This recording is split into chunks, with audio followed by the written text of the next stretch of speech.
Hi, welcome back to the channel. This is a reaction to an excellent question which was posed by Prepping with Sarge. And the question he asked was, what would we do if we were involved in a terrorist attack that had taken place in a hospital? I'll come on to this a little bit later, but we looked at these scenarios well over 15 years ago. But these are more prevalent today. The threat is much more imminent now than it was 15 years ago, but we looked at these. And when we come on to some of the aspects of keeping ourselves safe a little bit later on in this video, we'll look at how difficult that can be and what we looked at 15 years ago. But first of all, please hit the like, subscribe button if you like these videos. What I will do as well is put a link in the description. I run these webinars every single month. Terrorism, anti-terrorism, counter-terrorism, self-protection, self-defense, everything to do with close quarter combat and everything else. So check out the link for the website. Be great to see you on these webinars. I'm also going to do a reaction to another great question that Sarge posted about biological attacks, and I'll do that a little bit later on.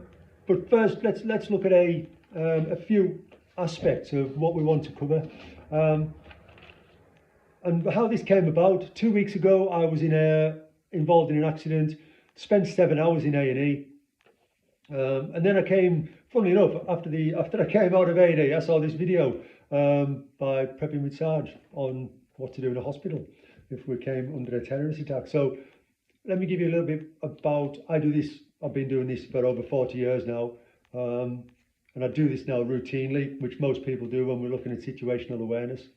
So I'm in the health and safety, I was going to say there, the A&E, the accident and emergency. Absolutely rammed, it's packed. 7 hours I was there. So when I went in there, there is a waiting room. You register with 3 girls behind the counter. You take a seat, you're going to see the nurse. So while I'm in this, the waiting room there's one entrance in, one entrance out. Entrance in, exit is the same. There is a swipe card door where you're going to see a nurse.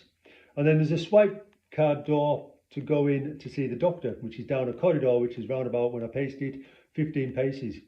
Both of those are on swipe card. So where am I going to sit? What am I going to do? What happens if somebody comes into that A&E? Well, everybody's there. There must have been about 30 people in there. Nowhere to go. So positioning myself near the door so I can listen for my name being called, for one thing, because I don't want to miss my next in turn to see the nurse. And then I can keep an eye on what's going on outside. So lots of stuff from paramedics, ambulances, and some police that were outside. So I've got a route of escape. If I do see something, a group of guys, I know Sarge said, 8 to 10 guys coming into a hospital and starting a terrorist attack. So I've got an option of escape there. When I checked the corridor, like I said, it was 15 paces, but again, it's a swipe card door, and I'll come on to that shortly when we look at some ways to deter attackers.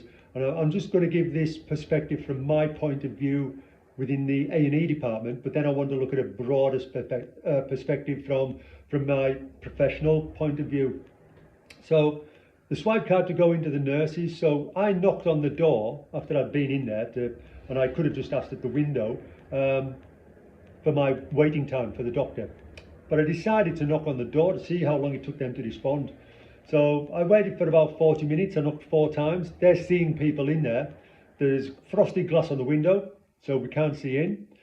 When I was in there with the nurses, you can't see out either. It's not a two-way view, or a one-way view if you're on the outside. So there was no way for them to see outside. There was also in the waiting room in one corner, so it took in the full view, a CCTV camera. But when I went into with the nurse, there was no monitors there, which there shouldn't be. So when I knocked on the door 4 times, if that was an emergency, and obviously I couldn't test that, I couldn't bang the door and shout for help or anything like that. You'd think they might respond a bit quicker.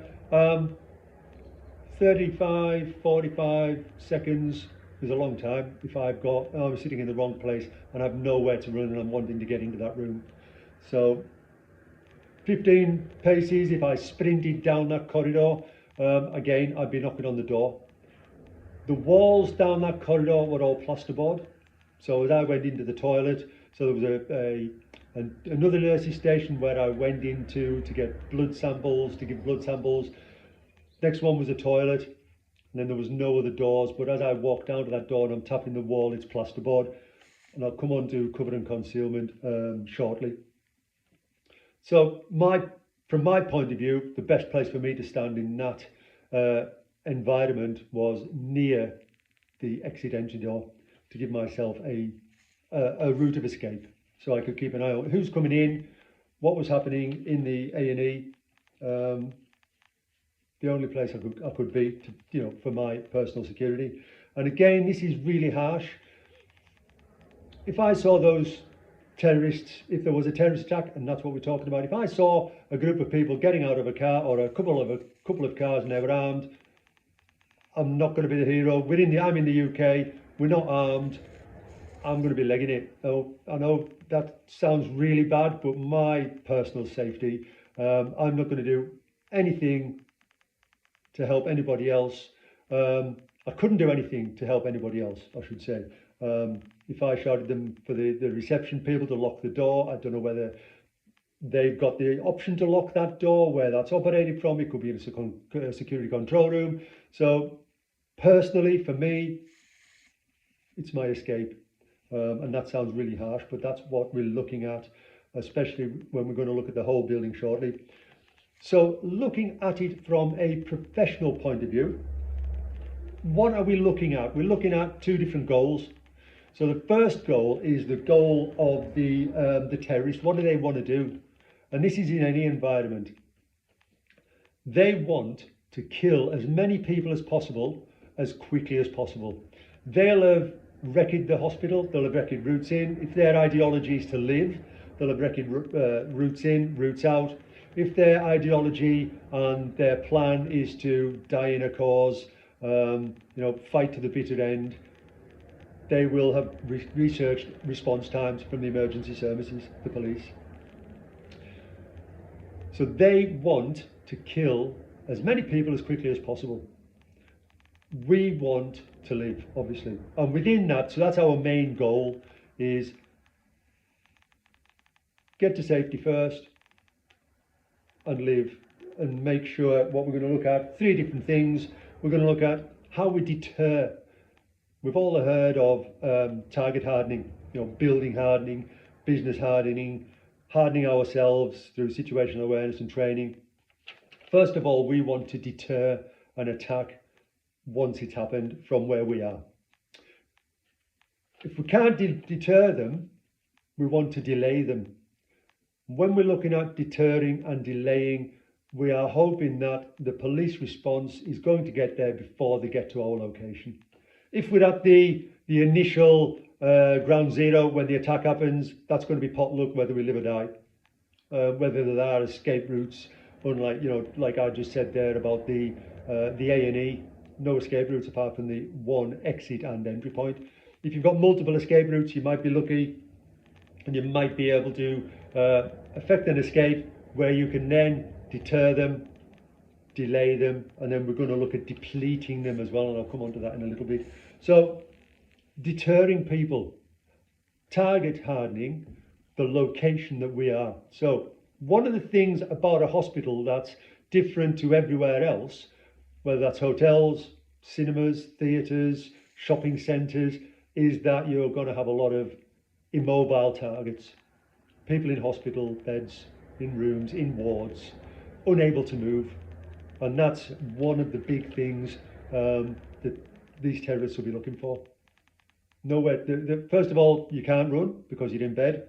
If you're visiting, and I'm going to sort of jump from three different aspects here, from members of the public, security staff in the hotels, and members of staff, security staff in the hospitals, security and staff members in the hospital, doctors, nurses, porters, people like that. So we need to, first of all, deter the attackers from coming to our location. So One of the main things about, one of the main weapons that we're looking at when we're looking at our safety is the use of fire as a weapon. So yeah, we all know about firearms, blunt trauma weapons, edged weapons, you know, knives, axes, swords, that sort of stuff. But when we're looking at fire as a weapon particularly, and especially when we're looking at doors, so when we're looking at all those swipe doors that you think are going to keep yourself secure, whether you're in a staff member, a nurse, a doctor, a porter, you're in a ward, so you've got access swipes to get to those places, or maybe lifts, and then those lifts are going to be grounded. One thing that's going to happen, if the terrorists use fire as a weapon, those doors are going to go on free access, especially if the evacuation alarm goes off. So as soon as if it's a single or a double knock on that fire alarm system, those access doors on your swipe access, they're going to be free access because they're going to be helping people evacuate out of the building. So what we want to do is know about the doors. So if you're visiting a hospital, you're visiting family, you're visiting friends in a hospital, have a walk around, do a little bit of a recce of that hospital, that floor where people are. So if you've got an attack happening in a different location in that hospital, you need to deter those attackers from coming to where you are. So make sure you know about the doors. If it's a swipe access door and you're on the inside, does it have the thumb screw that you can override that on? Where's the CCTV that's looking on the floor where you are? Would you be able to signal by waving your arms or something like that to signal the control room? Hopefully they're watching, because the control room should be able to override that and lock those doors. They should be watching the progress of the attack as well as doing everything else from a control room point of view. So, you know, if you've got a pull or a push door, how would you secure that? One of the things that I teach when I'm teaching situational awareness, everybody thinks situational awareness is about who's around them, what are people doing. What I do on one of my situational courses is get people to walk from A to B without telling them what they're actually looking for. Nobody, until they're actually told, looks for makeshift weapons or makeshift forms of defense. So if you're on a floor and you've got a admin station, what can you do to block that door? So we've got pull doors, push doors. What about sliding doors? How are you going to secure a sliding door or a revolving door? If that's going into the main building or if it's coming onto your floor, how do you secure those? What have you got right now? If you're the next time you're going to hospital and you're visiting someone, or you may be in hospital, how can you secure that door? There's no point in having door stops and things like that if the door opens the wrong way. How are you going to open a door if it's a push door to get out into a corridor from the ward or the floor you're on? How are you going to secure that? So a few things to think about. Same as the windows. Like I said, in the emergency A&E, the staff, the nurses in there couldn't see out. So it's great that you can't see in. Obviously, you want that privacy for seeing in, but it would be better to be for those nurses there, for those staff members, to actually be able to view out through that window. So maybe having a two-way window there. We've got grills. What about grills? If you're in a loading bay, if there's a loading bay for the restaurant, for maybe shops, things that are going in there, and you've got a grill into that loading area, how do you secure that grill? What strength does that grill have? What protection does it give? And we all know the different things about cover and concealment. Concealment is a way to hide. Cover will give you actual cover from small arms, shrapnel, maybe fire, if we've got fire doors and things like that. So knowing where to go and where, if I'm instructing people in buildings, how to hide around pillars, how, the solid pillars, the prop up the ceilings, what sort of wall have you got? Do you ever test a wall when you go into a ward or into a room where your family members are? What sort of walls does it have? Is it just plasterboard or are they brick built, stone built, and so on? We've looked at deadbolts on doors. Do they have thumb screws to override those? And how we're going to look at the toughness. So if I'm from a professional point of view, working in that hospital, what's the toughness on the doors? Are they fire doors? Are they strengthened doors? Do you have bomb film, or are they windows bulletproof? Depending on the threat to that hospital, you'll have certain aspects to your security. So we need to deter them.